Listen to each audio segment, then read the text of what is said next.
Welcome to Vegan Business Talk with Katrina Fox, author of Vegan Ventures, Start and Grow an Ethical Business.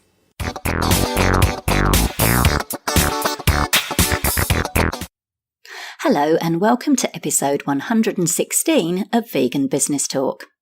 I'm Katrina Fox, journalist, author and PR consultant and founder of Vegan Business Media, a content, events and training platform providing success strategies for vegan business owners and entrepreneurs. Now, before we get into the main part of the show, I wanted to let you know about my online PR course and group coaching program, Vegans in the Limelight. It's ideal for small business owners, including authors, artists and creatives on a budget who understand the value of getting yourself or your vegan brand featured regularly in the media but can't afford to spend thousands of dollars or pounds a month to hire a publicist or PR firm. With Vegans in the Limelight, you get access to online video training that takes you through every step of how to get media coverage that can help you generate more leads and sales, as well as grow your email list and social media following. So we cover how PR and social media work in tandem, how to research and target the media without spending a cent, how to find the stories in your vegan brand on a regular basis, how to approach journalists the right way with ideas and stories, that's a really important one, how and when to write a media release, how to create an online media room for your website without spending heaps of time or money, how to respond to journalists' call-outs or queries, which is the easiest and quickest way to get media coverage and free publicity, content marketing and PR, so how to create your own share-worthy stuff and leverage it to the max, writing and content creation tips for opinion pieces, listicles, features and columns, speaking gigs and PR, so how to leverage events to gain media coverage, and interview tips for print, online, radio and TV. Now, as well as the video training, which you go through at your own pace over 12 months, the program also includes a full 12 months of group coaching, including a monthly live Q&A call.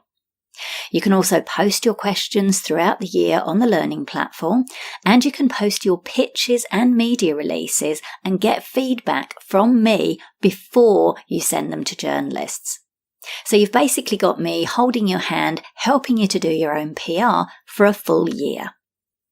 It's a great value program. It's way more affordable than similar courses, and it's the only one that's specifically aimed at vegan and plant-based business owners, entrepreneurs, authors, coaches, and creators. Current students have already got media coverage in mainstream and specialist newspapers, magazines, radio and TV shows, as well as blogs and podcasts. So if you'd like to get your vegan brand or yourself featured in the media, but don't have the budget to hire a publicist or PR agency, then I highly recommend you check out this program. You get full and immediate access to the materials as soon as you enroll. You can find out all the details by going to veganbusinessmedia.com and clicking on the link for the program Vegans in the Limelight. And there's also a link on the show notes page. And if you have any questions about the program, including whether it's right for you, feel free to email me at katrina@veganbusinessmedia.com. Now for the main part of the show. In this episode, I interview Heather Mills, vegan entrepreneur and owner of VBites plant-based food company in England. After being fired as a young teenager for eating too many croissants at the bakery store she worked at, Heather decided she didn't want to work for anyone else. Since then, she's run a successful bra company that made her a millionaire at the age of 19, a model agency, and many other businesses. In the early 90s, on returning home from charity work in the Balkans, a road accident resulted in her losing her leg. Far from letting this hold her back, it kick-started additional careers in the development of prosthetics, public speaking, television commentating, and alpine skiing, in which she broke several world records. In 2009, Heather bought the Redwood Company, a plant-based food brand that made vegan meat and cheese alternatives, and rebranded it as VBites. As well as opening several VBites cafes throughout the UK, Heather has scaled up the VBites brand, which now makes 130 plant-based meat, fish and dairy products that are sold in 25 countries. She also invests heavily in other vegan brands and recently launched VBites Ventures, an incubator and investment vehicle for vegan and plant-based businesses. Her most recent venture is the upcoming launch of an affordable vegan beauty brand, Be at One.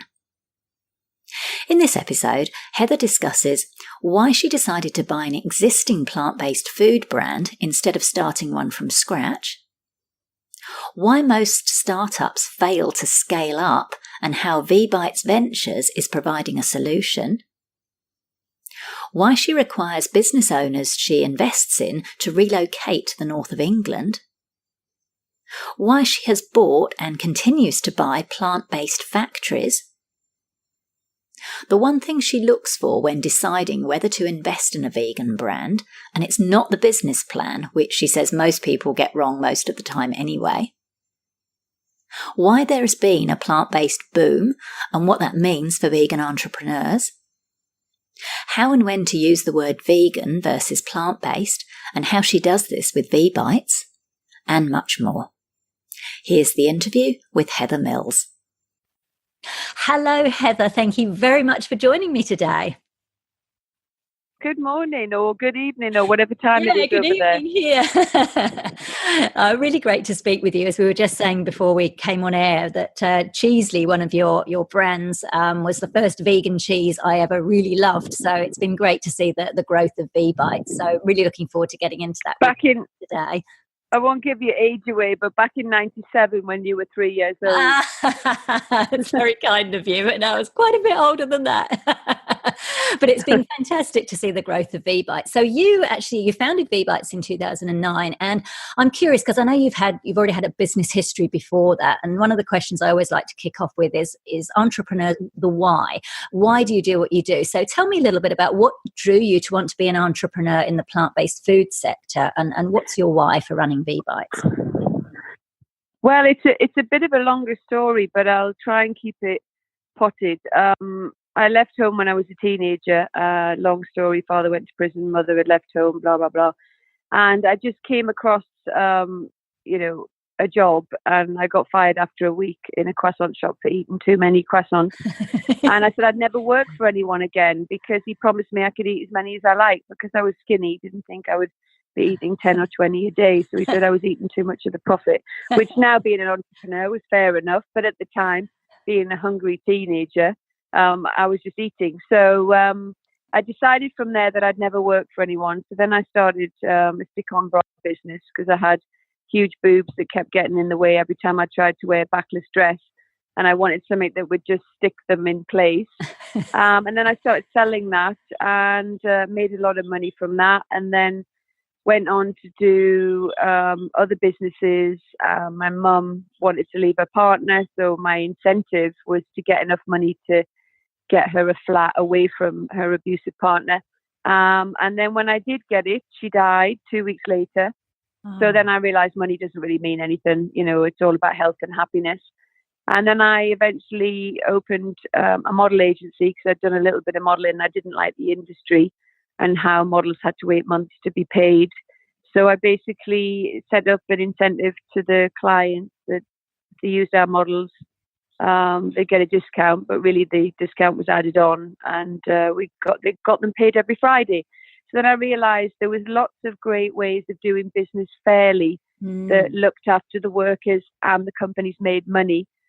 And then I was suddenly a millionaire when I was 19. And then I fell in love with a ski instructor in the former Yugoslavia, gave up my life and started working on the front line when the war started there, came back, crossed the street, a police motorcycle chopped my leg off, crushed my pelvis, punctured my lung, ended up in hospital, and they kept chopping more and more of my leg off. So my girlfriend ran in, I hadn't seen in years, and had cured herself of breast cancer and claimed that it was because she'd gone vegan. Well, I was 25, a northern Geordie sausage and meat girl from Newcastle, And I didn't even know what a vegan was back in the 80s.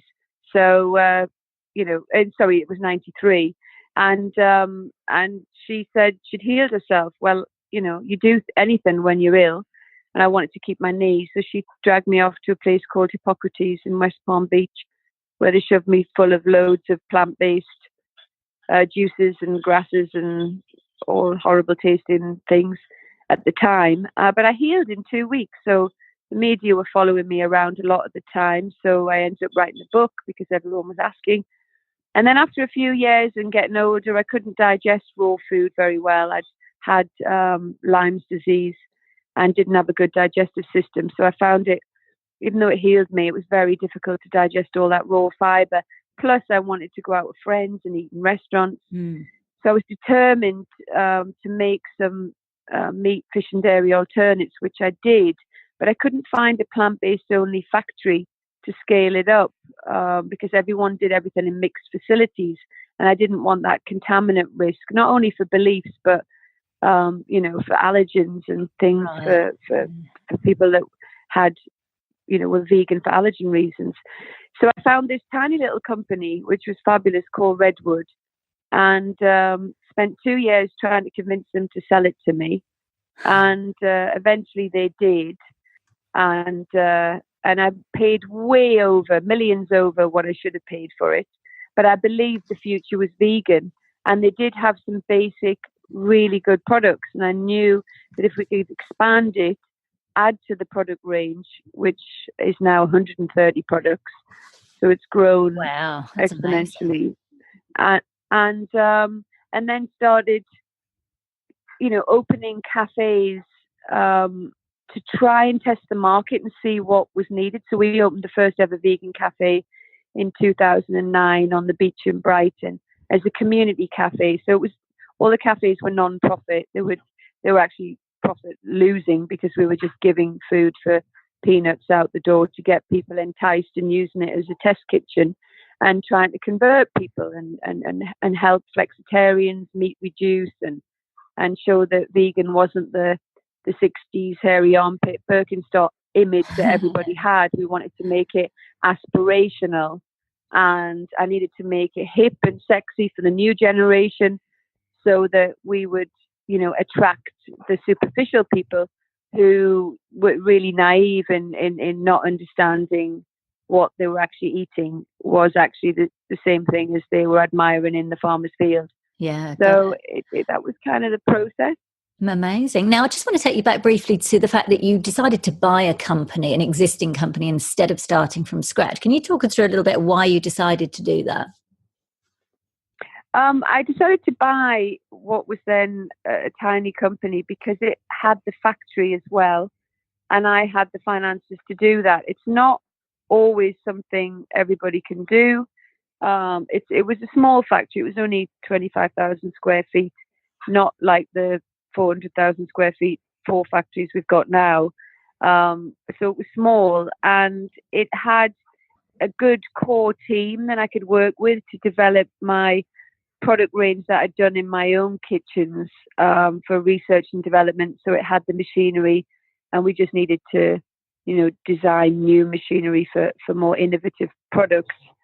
And so that's the reason I did it, knowing what all other startups generally do, and that's why I invest in them.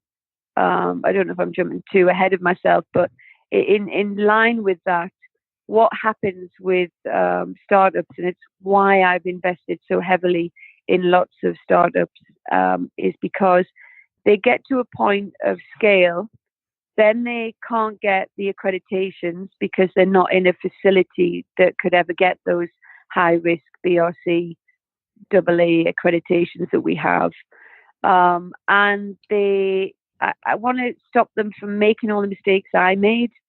So basically, what we do at VBites Ventures is that we manufacture for them, we distribute, we sell for them, and we get them to focus on the quality of their product on a daily basis. So the mistake that most people make is that they get someone to co-manufacture and they're not in there all the time watching it, because it doesn't matter what staff you hire, they are not and very rarely going to have the same in-depth knowledge you have, the passion you have, and the belief that you will have as a business owner with your own brand. So I've set up a huge factory in Newcastle for VBites Ventures, and the rule of investment with everyone is that they have to move to that area. We get thousands of applications. Okay, that's interesting. Yeah, it has to happen, because the weakest link ever in your scale up will be overseeing the quality of your product day in, day out. Once you've 6 months down the line and you're happy with the team that's in there, then you can, be and go wherever you need to go. But that's only in our situation. In normal situations, you've got to do everything yourself. So you've got to do all the sales yourself, the marketing yourself. But there is no point, lots of companies going to the same buyers we're going to the same countries we're going to, having to pay for hotels, pay for flights. And the other thing that comes with VBites Ventures is, because we've been going for so long, all of the supermarkets trust that we deliver. So their biggest fear is small startups might not scale up and deliver when they've opened their shelves to them.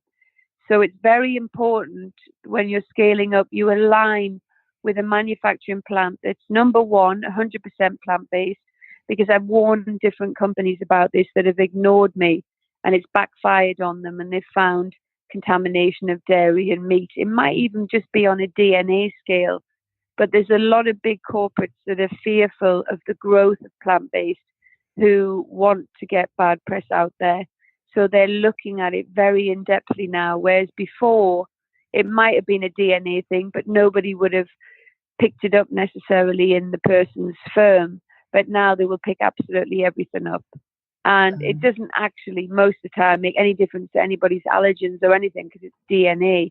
But it's really bad for your brand. It's unnecessary now, because there are, we've got loads of factories, and we distribute to 24 countries. So if anybody's got an incredible brand, I doubt they'll have a product that we don't already do. And that's why people are surprised when I invest in companies that do products that we can do in 2 minutes. The reason I do that is because it's very, very important that it's about the people. I'm all about the people. So, for example, we already do an ice cream, but I found a great couple from the Isle of Wight called Bo's Ice Cream that I've invested in. And they've got a 3-year-old kid. And I said to them, you might not want to do this, but we can't scale you up in the Isle of Wight. You need to oversee your product. So they're moving to Newcastle. They're really excited about it. Wow. The wife is going to continue to run the Isle of Wight while the husband comes over and sets up the scale up with us in our factory. And then they've both visited Newcastle 4 times, and it is like the New York of England. It's absolutely amazing. Wonderful. So what do you look for, Heather, when you're going to invest? I know you mentioned the people. What does a company, like, how do you decide, okay, I'm going to give this company my time, my energy, my investment? The people. It's all down to the people, because I can fix everything else for them. So not a business plan. That's not the number one. I look at the business plan, but they always get it wrong. They always overproject. They always ask for too much investment for what's needed. They always put things in there that are wasting their finance and their money. And because we're not like a private equity hedge fund type of business that just chuck a load of money on it, but don't support it or mentor it or distribute it or manufacture it, we are a completely different, let's say, kettle of vegan fish. We are literally, we're the whole package. So someone will put a pitch to us and we need it. So they need to do that. It doesn't need to be overcomplicated. But it's like teaching your grandma how to suck vegan eggs, we'll say, because we know it all. I know exactly what's going to happen with the product. I've been doing this for 25 years in all sorts of arenas, and I just know what needs to be done, what the market needs, where the market's going. Every single thing that's happening now, I predicted it. It's all been written down. I know exactly where the future's going to go. It's just educating the corporates who have no idea on plant-based until recently. Yeah. And the only reason there's been this huge plant-based boom massively is because the corporates have took such a big interest now, because of companies like Daiya Cheese selling for 330 million, Fields Roast Sausages selling for 120 million, Quorn, which is mainly vegetarian, genetically modified product, selling for 550 million to the Philippines. So because these huge sales went through, the demand has grown massively because it's being taken seriously. Plus the movement that we have pushed in the vegan area for 25 years. And they've seen that all the articles and everything that we've done as a big group of like-minded people out there, the sales have grown. And that's all it's down to, is those two areas constantly pushing it, creating a demand, and then huge sales going around the corporates. So the corporates have now woke up to the fact that the future is plant-based. It's not a trend. Yeah. It's 100% plant-based. And it's interesting, and what I like about your model is that what you've just mentioned is effectively you're investing in and helping other companies that are making products that I suppose are technically in quote competition to yours, and traditionally there wouldn't be those collaborations. What I love about the vegan business world is that because you're on this shared mission and it's more than just the money. I've had Seth Tiller from Tofurky say the same thing. He said, I think it's a rising tide that lifts all the boats, and it helps the category of plant-based. So I'm really like this. Well, and it gives unusual. You're right, because it gives us a power as a team, and that's why the vegans are a community. And when you get the extreme ones that say, well, why are you making meat, fish and dairy alternatives? That's ridiculous. And I say, it's not for you. It's to convert the carnivores. You're never going to convert a carnivore with a salad, broccoli and some rice and beans. It just doesn't happen. I've proved it for 25 years. So can you just get off our back and start thinking about the animals, the environment and the planet instead of your own thoughts and beliefs? It's about problem solving. It's about not being judgmental, not being critical, and you create huge change, which is proven to save the animals, the planet and the environment. It is the solution. It's a bit like when people said to me, oh my God, you've cleared all this 400,000, 21 million square meters of minefield land. That didn't happen by going down normal paths with my beliefs. That happened by engaging with the so-called enemy, working with them to stop it, and coming up with solutions that kept money in their pockets but didn't destroy men, women and children's lives. You cannot just go down a single-minded path and not look at reality, because there is realism and idealism. And of course, the idealism is what we, all the plant-based and vegan eaters, believers, animal lovers, everything want. But it's reality. And the reality is, how do we convert people without the same mindset, without the same beliefs? And how do we make it as simple as possible? And it is absolutely feed them great tasting food. That's it. The second they start tasting it, they become flexitarians. And within a short time, a year, even 2 years, they're full on vegans. And then those vegans become sometimes hardcore, and I'm saying you're a hypocrite because you have not been a vegan your whole life. So do not criticize others that are trying to get there or don't know how to get there. Just feed them, give them a guiding hand. That's good. And eventually I have converted the most hardcore carnivores in the world. I've converted purely by feeding them amazing food. Brilliant. Now, so let's talk a little bit about the terms, because we're using vegan and plant-based kind of interchangeably in it. I know it's a huge discussion. I wrote an article for Forbes about it. I've got a chapter in my book about it, and I ask people on the podcast, and I get so many different answers. What are your thoughts on whether we use vegan or plant-based, and how you apply that to VBites? Fine. So we use both. We always have. So we've always used plant-based in the flexitarian arena, where, especially towards men, because men like to think they're flexible. So so instead of saying vegan, where they jump out the window and won't even bite the burger, we just say, well, why don't you try this plant-based, because you eat salads and, vegetables and stuff. So we have different brands. So you have to know your market, and it's as simple as that. Are you aiming for the flexitarian? If you are, you want plant-based.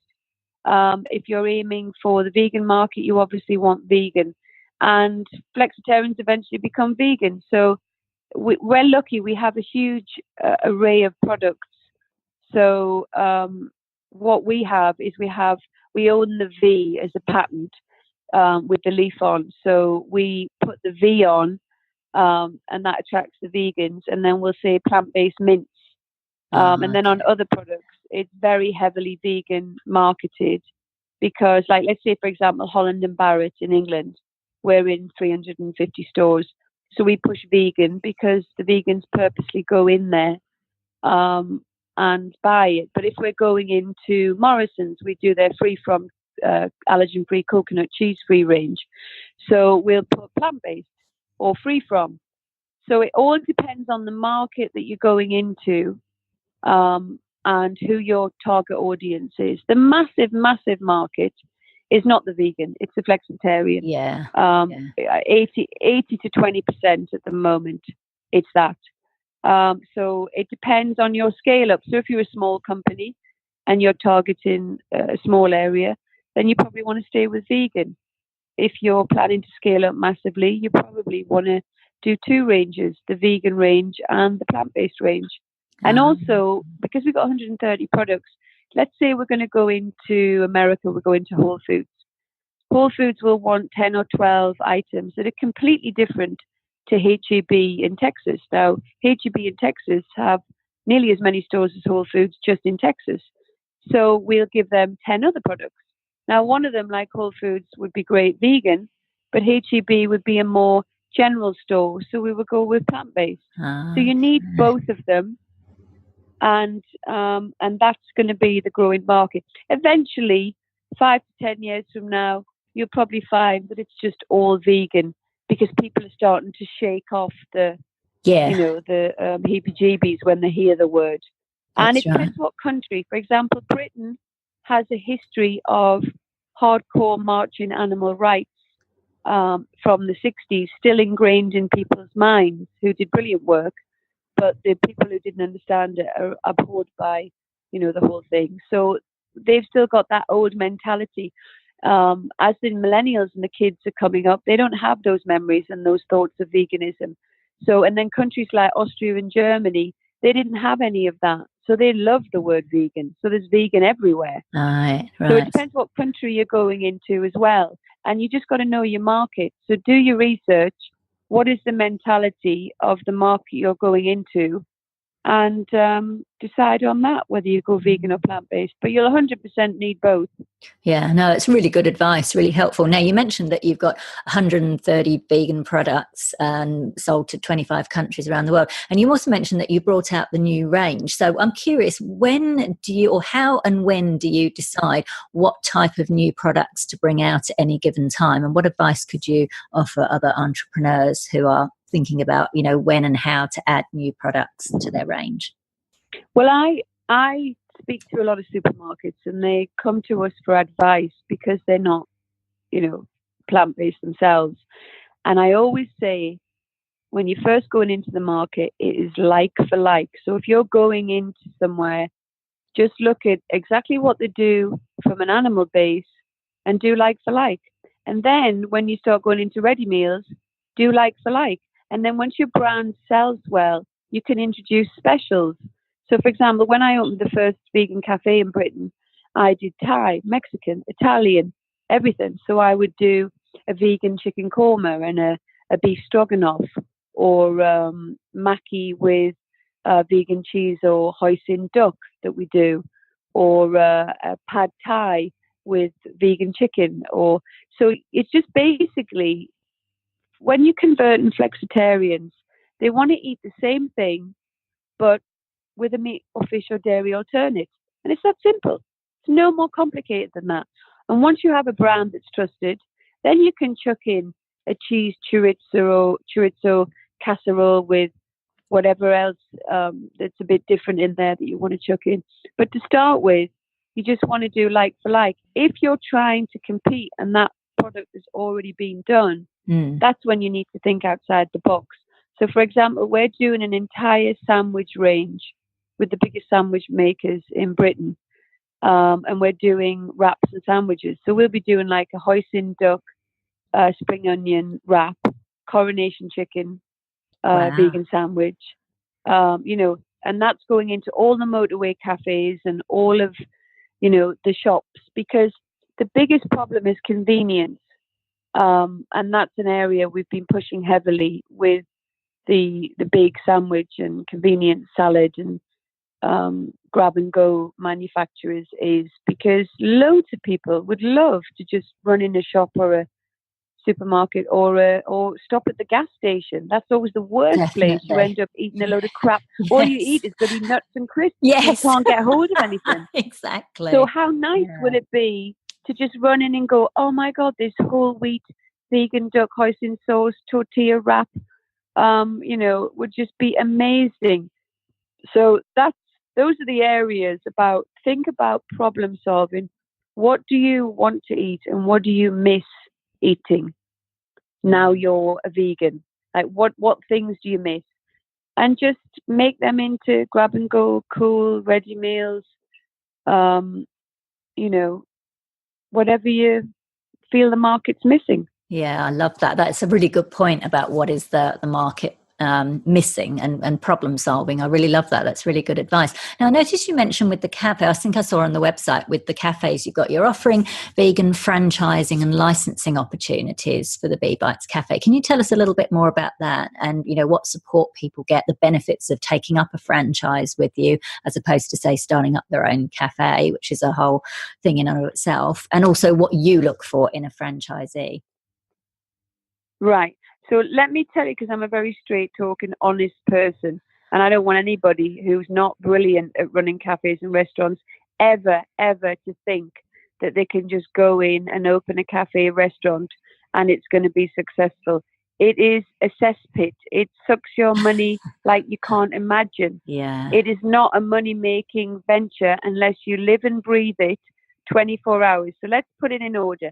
Okay. First of all, you need experience of running cafes and restaurants. If you don't have experience of running cafes and restaurants, go and work in one for a year or two. Don't even think of ever opening a cafe and restaurant without doing it, because that's precisely what I did, and it was a blooming nightmare. Number one. So I don't want to start off negatively. I just want to start that's very great honestly. Advice. Absolutely. No, I think this is brilliant. Yeah. So number one, do that. Number two, if you still love working in a cafe and restaurant 2 years later and you have learned everything from sales to procurement to ordering to margins to costings to everything, and then you can get funding, then you're ready. But be prepared that you will not make any money for 2 or 3 years. So you need to make sure your accounts are able to support your lifestyle, whether one of your partner works or doesn't, whether it's a business partner or a personal partner. You need to make sure that you are not really going to be taking a wage for 2 or 3 years. Number three, if you can align with a brand that knows the business inside out, which is what we do, then do that rather than just open up a local cafe. You tend to then really get support and help. And the final thing is, I set up my cafes to be non-profit, to feed the community, convert them, help them. And so we don't make any profit on our cafes. Number four, I am not a franchise expert. So we've set up the franchise system for a proper franchise expert company to do it, because franchising is a whole other world. Yeah. And I don't suggest anyone basically trying to do it. I mean, we did it for 10 years and you're just dealing with public every day, and I like animals more than people, so I'm not the best person, we actually, bizarrely, we found the vegans were the biggest complainers and the carnivores never complained. It was very weird. Oh, no, and really? I mean, we're talking a tiny percentage of the vegans. So they'd come in and say, why are you serving vegan meat burgers? And I was like, because we want to convert the carnivores. Yeah. And they'd say, oh, you should just be doing salads. And I went, oh, no. Everybody does salads. Yeah. Please, let us convert people. Yeah. So we just want the vegans to support it, not be negative towards it with those views, because they are not views that are going to help save animals, the environment, and the planet. Got it. So yes, franchise-wise, just be 100% sure you know what it's like to run cafes and restaurants. Do not have a dream scenario that we all have. They go, oh, how lovely would it be? A nice little coffee shop. I can do the coffee for everyone in the morning. I can do the cakes. The fridge will break down. The boiler will blow up. The business rates will triple overnight. Your staff won't turn up. They'll be pinching out the till. It'll be a nightmare. So if I haven't put you off already and you still want to do it, then you are the kind of person that should open your own cafe if you're not put off already. Fantastic. If they were to go with a VBites franchise then, Heather, would it be on a non-profit basis then? No, only if that was their decision. Okay. These are our own company ones. Franchises are completely different. Okay, gotcha. That's just me funding the cafes. I've funded millions and lost millions. That's how much it costs. To keep things going. But it was 10 years ago when the market wasn't ready for it. True. If you look at the Buy Chloe model, yes, because they've got huge funding and they know exactly what they're doing. They're doing really, really well. I don't know how well they're going to do on mass scale up, because the weak area is that they're making the stuff in the back of the kitchen, and that makes it very difficult to scale up to become really profitable. Whereas what we do is we'll provide the duck, the chicken, the beef, the burgers, the whole shebang. And then that means it means it's a minimal skill force, which keeps your costs down and your overheads down. Nice. Now you talked about, but if you can't afford to buy a building, if you are lucky to buy a little place, then obviously that's a good investment, and then it takes it less risk than if you're throwing money at leasing and renting. True. But you've got to make sure you can sell that building if it doesn't work out. And it's about areas. You'll stick one cafe in one area and it'll just fly.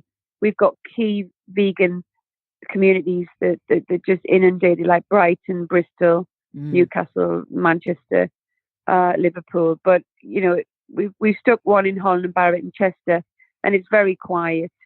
But we've got core lovers of the product, so we keep it going in there. But it really is about where you place and where you find the place and how well you. But you've got to be. The thing is, everyone says to me, "Why? What do you have to do as an entrepreneur?" And yes, you have to be relentless, but you have to be willing to live in a camper van. So I am a very successful entrepreneur, but I had loads of mistakes, loads of failures, and you have to be willing to accept them and learn from them and then run again if you're able to. But you have to have everyone around you on board. So if you're a couple, you've got to be absolutely like-minded, and you've got to be united, and you've got to say, right, if it all goes, don't know how to say a polite word for tits up, but basically, if it all goes that way, it's better than tits down, I suppose, as we get older. But if you are willing to do that, you will be successful.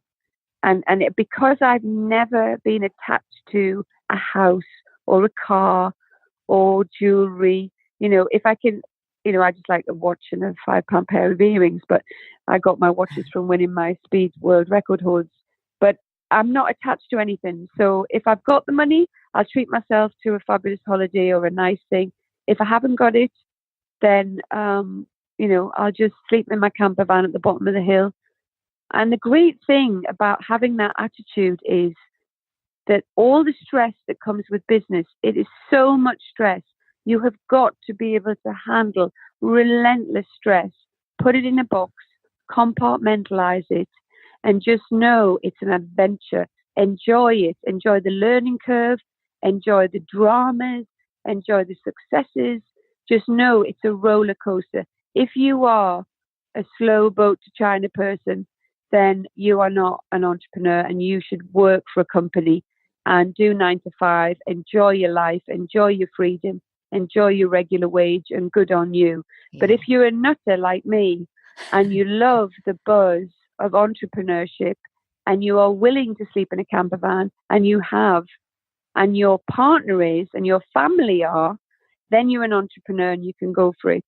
But everyone has to be on board. So if one of you is bringing the wage in and working, while the other one is being entrepreneurial and potentially bringing in your pension fund and your retirement lump sum, then you won't be screaming at each other and break your family up from the stress of it, because I'm telling you, it is massively stressful. Massively. Yeah, it's a really good point. Just to wrap up, a couple of final quick questions. You've bought the former Walker's Crisps factory in County Durham, I believe, in the north of England. And I noticed, I think in an interview, you said that you did that deliberately to create jobs in Britain, even though a lot of companies are doing the exact opposite because of Brexit. They're going to Europe and other places. I'm curious, as obviously it's going to bring jobs to the area, which is great, and that's all fits in with an ethical business. I'm just curious, what benefits will it bring VBites as a business? Because I know some of the vegan brands I spoke to are worried about Brexit because, like one of the shoe manufacturers, they've said, oh, the costs are already going up and we haven't even got Brexit yet. So I'm curious what business benefits this is going to bring VBites by keeping the manufacturing in the UK. Right. So people, this whole country that voted for Brexit were totally misguided and miseducated. As far as, you know, a lot of them are my factory workers. They're from my hometown. I bought this factory to support the Northeast economy because I saw everyone running away. So, you know, Walker's, Procter & Gamble, Coty, you know, now Nissan, and then we've got Honda. Yeah, everyone's running away. But the reality is this: Europe and Brexit are just one area of trade. You know, we ship out to America, to Australia. None of that changes, number one. So you still need to manufacture. Number two, because Europe is so expensive, we are cheaper to manufacture in England, for England, and for abroad, bizarrely, than it is in Europe. So the reason everyone ran away is because our unions are really weak now compared to Germany. So let me give you an example. If Procter & Gamble, they had a profit-making, and this is another factory that I'm just in the middle of trying to buy, 370,000 square feet in Newcastle as well. Oh, nice. It's a Procter & Gamble factory that closed down 2 years ago. If they closed down a factory in Germany, it cost them 20% more in redundancies and employee rights than it does in England, because our unions aren't as strong. It's 8% more to do it in Spain. So even though Britain had one of their most profit-making factories and they just spent another 32 million on an extension on it, wow, they left and went off. The same with Walker's Pepsi. They left and went off as well. So I thought, like in war zones where I've turned things around, it could become a disaster, but I've got a gut instinct, and my gut instinct's normally right. I think this is the time to buy as many factories as possible. Plant-based is booming. There aren't enough plant-based only factories. There's hardly any in Britain. Yeah. Cross-contamination's happening. All of the supermarkets are going to be forced to have to buy from a plant-based only manufacturer for safety and health issues. And it's exactly what's happening. Our factories are now full and bursting. And every plant-based manufacturer in Europe is ringing us up, asking us to manufacture for them to go into Tesco's, Sainsbury's, Asda's, Waitrose in England. So that's why I bought all the factories, because I knew it would happen. Because as much as people think we can't sell to Europe, but we're still cheaper, Europe can't sell into us because it's too expensive. I see. But they still need to, you know, like Collaborative Yogurt Company do 15 million, you know, from Sweden do, you know, 15 million a product into Tesco's. It's going to become too expensive for them. So because they're plant-based and we already make all the products that they do, and every other product, we can manufacture for them. That then gives us an even more powerful force to stop the supermarkets from squeezing the margins down because they are dependent on 10 of our brands. And that's why I set up VBite Ventures, to help the startups become part of a united force so we can dictate to them instead of them squeeze the margins down to peanuts. No, I'm glad like you raised they do that. with the milk farmers. That's right. We spend $3 billion a year on dairy farm subsidies.